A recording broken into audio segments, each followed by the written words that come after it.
అదేవిధంగా హరీష్ రావు గారు మీరు కొత్త ప్రాజెక్టులు మాట్లాడారు, ఎంక్వైరీ చేయండి చేయండి అన్నారు. తప్పనిసరిగా చేస్తాం, తప్పనిసరిగా చేస్తాము. చేసిన వాళ్ళకి శిక్ష పడుతుందని చెప్పి కూడా మనం చేస్తున్నా. మరి ఒకటి నేను ఒక నిమిషం, ప్యానల్ స్పీకర్ గారు, ఎంత దుర్మార్గంగా జరిగిందంటే ఇరిగేషన్ శాఖ, సరే 21,000 కోట్లు జరిగిందా, 1,00,000 కోట్లు జరిగిందా, 90,000 కోట్లు జరిగిందా, సరే those are details. 90 to 95,000 crores ఖర్చు పెడితే మరి మీ సభ్యులకు కూడా తెలవాలి. 90 to 95,000 crores మీరు ఖర్చు పెట్టిన తర్వాత కాళేశ్వరం ప్రాజెక్ట్ మీద కొత్త ఆయకట్టు జనరేట్ ఎంత అయిందండి? న్యూ ఆయకట్టు ఎంత జనరేట్ అయింది? సిఏజీ రిపోర్ట్ ప్రకారము 40,000 ఎకరాలు. సరే ఇప్పుడు మన ఇంజనీరింగ్ డిపార్ట్మెంట్ చెప్పే లెక్కలు 1,00,000 ఎకరాల కంటే కొద్ది ఎక్కువ, అంటే ఆల్మోస్ట్ 1,00,000 crores ఖర్చు పెడితే ఓహో ఓహో అని చెప్పుకున్నారు, ప్రపంచం చెప్పుకున్నారు, ప్రపంచంలోనే గొప్ప ప్రాజెక్ట్ చెప్పుకున్నారు. కొత్త ayacut created is only about 1,00,000 acres, 1,00,000 కోట్లు ఖర్చు పెడితే. మరి పాలమూరు రంగారెడ్డికి 25,000 కోట్లు ఖర్చు పెట్టారు. కొత్త ఆయకట్ క్రియేటెడ్ 0. No, because మీరు it is on state finances. మీరేమన్నారు, క్యాపిటల్ ఎక్స్పెండిచర్ అద్భుతంగా చేసినారు. నేనేం చెప్తున్నా, మీ క్యాపిటల్ ఎక్స్పెండిచర్ మీరు ఏదైతే ఈ రాష్ట్రాన్ని అప్పుల్లో ముంచినరో ఇట్ ఈస్ ఆల్ బీన్ ఈ క్యాపిటల్ ఎక్స్పెండిచర్, ఇది మీరు జరిగిందని నేను క్లారిఫికేషన్ ఇస్తున్నా. కాళేశ్వరం ప్రాజెక్టుకి 1,00,000 కోట్లు ఖర్చు పెడితే 1,00,000 ఎకరాలు కొత్త ఆయకట్టు.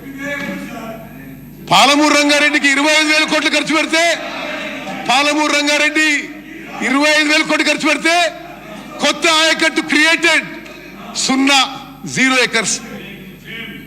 సీతారాం సాగర్ కి 7,500 కోట్లు ఖర్చు పెడితే కొత్త ఆయకట్టు క్రియేటెడ్ 0 acres. అంటే ఇన్ని లక్షల కోట్లు అప్పులు తీసుకొచ్చి మీరు కొత్త ఆయకట్టు క్రియేట్ చేయకుంటే ఈ రాష్ట్రాన్ని అప్పులో ముంచిన వాళ్ళు కాదా అని నేను అడుగుతున్నా. అదేవిధంగా స్పీకర్ గారు, ఇది మొత్తం శాసనసభకి తెలంగాణ ప్రజానికాన్ని తిరగాలి. మేడిగడ్డలో జరిగిన విషయం క్రిమినల్ నెగ్లిజెన్స్. వరుస సమీక్షల తర్వాత నేను చెప్తున్నా, Medigadda barrage purely design, purely built.